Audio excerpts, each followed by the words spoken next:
खुद से जीतने वालों को मेरा सलाम।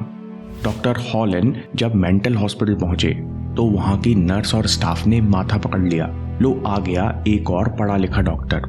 अब ये जोश में नई नई थ्योरीज देगा, कुछ प्रयोग करेगा, नए नियम कानून बनाएगा, हमको बेकार में परेशान करेगा और जब कुछ नहीं बदलेगा तो चंद महीनों में नौकरी छोड़कर भाग जाएगा। लेकिन दोस्तों, उन लोगों को पता नहीं था कि ये डॉक्टर कुछ आश्चर्यजनक करने वाले हैं जो इतिहास में आज से पहले कभी नहीं हुआ। दोस्तों, वैसे नर्सिस की सोच गलत नहीं थी। उस मेंटल हॉस्पिटल के हालात बहुत खराब थे। ये बात आज से 45 साल पहले हवाई स्टेट हॉस्पिटल की है, जहां संगीन अपराध करने वाले मानसिक रूप से बीमार कैदियों का इलाज किया जाता था। यहाँ कैदियों की मानसिक हालत बिगड़ती जा रही थी। बेड़ियों में जकड़े होने के बावजूद कैदी हर दिन आपस में लड़ जाते, कभी स्टाफ को काट लेते, इसलिए यहाँ काम करने वाला हर आदमी घबराया रहता। सालों से उस बिल्डिंग में पेंटिंग और मरम्मत का काम नहीं हुआ था। हॉस्पिटल का माहौल इतना डिप्रेसिंग था कि डॉक्टर्स और स्टाफ वहां ज्यादा दिन रुक नहीं पाते। डॉक्टर हॉलन आए, धीरे धीरे 1 महीना हो गया, पर जैसे नर्सेस ने सोचा था वैसा डॉक्टर हॉलन ने कुछ नहीं किया। डॉक्टर हॉलन अलग व्यक्तित्व के धनी थे। वे डिप्रेसिंग माहौल में भी हंसते और रिलैक्स रहते। उनके चेहरे पर हमेशा मुस्कान रहती। उन्होंने कोई नया नियम लागू नहीं किया, ना स्टाफ पर कोई दबाव डाला। वे हर दिन हॉस्पिटल आते और रिकॉर्ड रूम से कैदियों की फाइल्स लेकर अपने ऑफिस में चले जाते। डॉक्टर हॉलन कैदियों को देखने और जांचने भी नहीं गए, बस ऑफिस में बैठे बैठे कैदियों की फाइल्स पढ़ते और बीच बीच में आंखें बंद कर लेते। जब स्टाफ में से कोई डॉक्टर हॉलन के काम में दिलचस्पी लेता तो वो कहते, मैं एक टेक्निक का प्रयोग कर रहा हूँ जो सबकॉन्शियस को हील करती है, जिससे सबकी नेगेटिविटी कम होती है, परेशान मन को आराम मिलता है, हर प्रकार की रुकावट हल हो जाती है। कुछ लोग प्रभावित होते और कुछ सोचते कि डॉक्टर साहब सनक गए हैं। खैर 1.5 साल गुजरा, धीरे धीरे चीजें बदलने लगी। कैदियों के मेंटल अटैक्स कम हो गए, लड़ाइयाँ झगड़े कम होने लगे। कुछ कैदियों को बिना बेड़ियों के रखा जाने लगा, नशीली दवाओं का प्रयोग कम होने लगा, स्टाफ भी अच्छा महसूस करने लगा। एक दिन दीवारों को रंगा गया तो कैदियों ने दीवारों को खराब नहीं किया। माली बगीचों की देखभाल करने लगा, कैदी भी बगीचे में आकर बैठने लगे। दोस्तों, ये सच्ची घटना है। किताब जीरो लिमिट्स में जो विटाल कहते हैं, डॉक्टर हॉलन ने 4 साल हॉस्पिटल में काम किया और इन 4 सालों में सब कुछ बदल गया। धीरे धीरे कैदी ठीक होकर दूसरे जेल भेज दिए गए। 4 साल बाद मेंटल हॉस्पिटल को बंद कर दिया गया क्योंकि वहां रोगी बचे ही नहीं थे। डॉक्टर हॉलन ने अद्भुत काम किया। कैसे? उन्होंने मानसिक रूप से विक्षिप्त अपराधियों का बिना मिले इलाज कैसे किया। इस टेक्निक का हम सक्सेस, कंसिस्टेंसी, ओवर थिंकिंग और मन की शांति के लिए कैसे प्रयोग कर सकते हैं, ये सब और प्रैक्टिकल एग्जाम्पल्स इस वीडियो में देखेंगे। डॉक्टर हॉलन ने ये कैसे किया? डॉक्टर हॉलन सालों पुरानी हवाईयन टेक्निक का प्रयोग कर रहे थे। दोस्तों, शब्दों पर ध्यान दीजिएगा। डॉक्टर हॉलन शांति से बैठकर किसी एक मरीज की फाइल पढ़ते और पढ़ते हुए जब वो मरीजों का दर्द महसूस करते या उन्हें कोई शिकायत प्रकट होती कि यह मरीज ऐसा क्यों है, ठीक क्यों नहीं हो रहा, तो वो उस भावना की पूरी जिम्मेदारी लेकर खुद को हील करना शुरू करते। खुद को हील क्यों करते? क्योंकि डॉक्टर हॉलन जानते थे कि दर्द मुझे हो रहा है, मरीजों से शिकायत मुझे है, तो हीलिंग की जरूरत भी मुझे है, मरीजों को नहीं। फिर वो 4 लाइन दोहराते, आई am sorry, forgive me, thank you, I love you. दोस्तों, इस हवाईयन टेक्निक को होपोनोपोनो सेल्फ हीलिंग प्रेयर कहा जाता है। इसके 3 प्रिंसिपल्स हैं और तीसरा सबसे खास है। सबसे पहला कहता है, दुनिया हम बनाते हैं। जो कुछ आप अनुभव करते हो, आपको दूसरों में या खुद में जो कमियां या अच्छाई दिखती है, ये सब आपकी बनाई हुई है। ये दुनिया आपके सबकॉन्शियस में भरे प्रोग्राम का रिजल्ट है, आउटपुट है। इस छोटे से एग्जाम्पल से समझते हैं। पार्टी में 4 लोग गए, एक ही माहौल है, एक ही रोशनी और संगीत है, लेकिन सबके अनुभव अलग अलग हैं।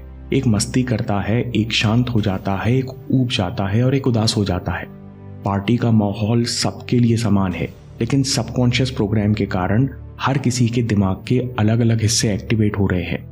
हर कोई इसे अलग तरह से महसूस कर रहा है। दूसरा प्रिंसिपल है 100% जिम्मेदारी। सारे अनुभवों में आपके सबकॉन्शियस माइंड ने रंग भरे हैं।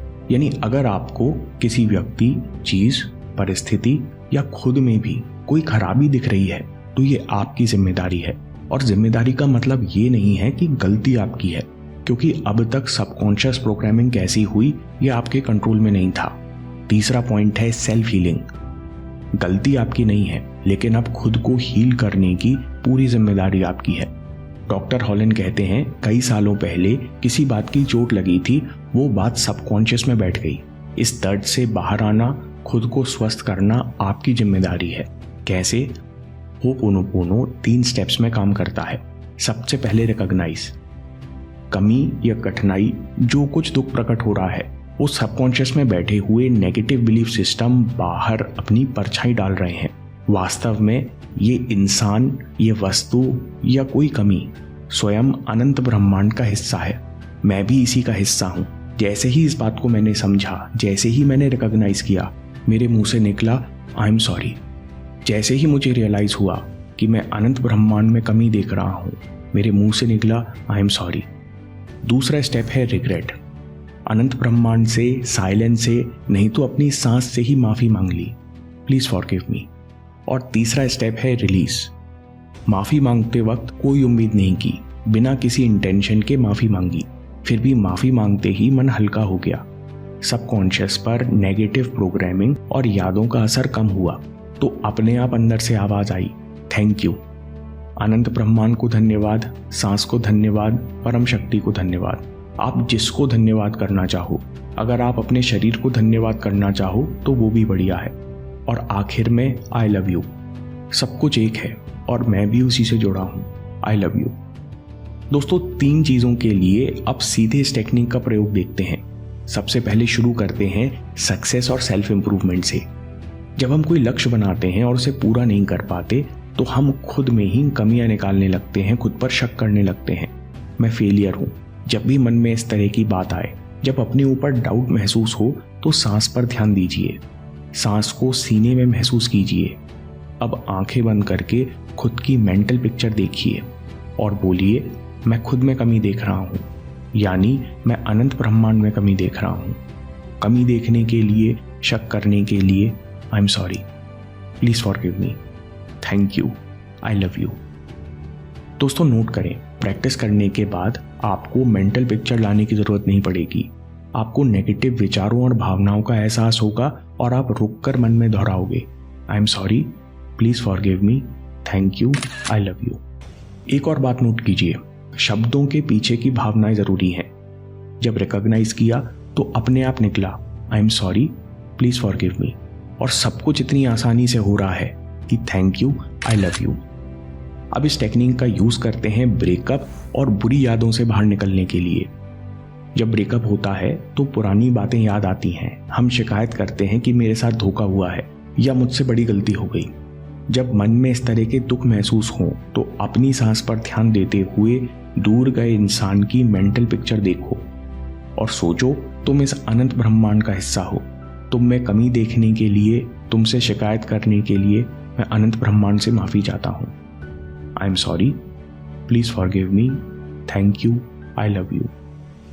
और आखिर में फाइनेंशियल प्रॉब्लम्स के लिए, जब हमको आर्थिक परेशानी या रिसोर्सेज की कमी महसूस होती है तो हमें पूरे समय चिंता होती है कि कैसे होगा। चिंता हताशा में बदल जाती है। हम खुद को कोसने लगते हैं और खुद को कमजोर समझने लगते हैं। जब मन पर निराशा आए तो खुद से बोलो, रुपया, पैसा और सारे रिसोर्सेस सब इसी ब्रह्मांड का हिस्सा है। मैं जो खुद को कोस रहा हूँ, ये सब अनंत ब्रह्मांड का हिस्सा है। कमी देखने के लिए, दुख महसूस करने के लिए मैं माफी चाहता हूँ। आई am sorry, please forgive me, thank you, I love you. दोस्तों, सबकॉन्शियस से नेगेटिव प्रोग्रामिंग रिलीज करने के लिए ये बहुत ही आसान और सरल तरीका है, लेकिन हमें सतर्क रहकर इसका बार बार प्रयोग करना पड़ता है, तब जाकर हमको पूर्ण फायदा होता है।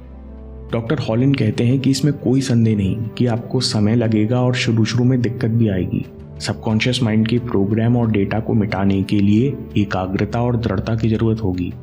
लेकिन जब इस टेक्निक से अपराधी ठीक हो सकते हैं, मानसिक बीमारियां खत्म हो सकती हैं, तो फिर हमारी मानसिक रुकावटें भी दूर हो सकती हैं।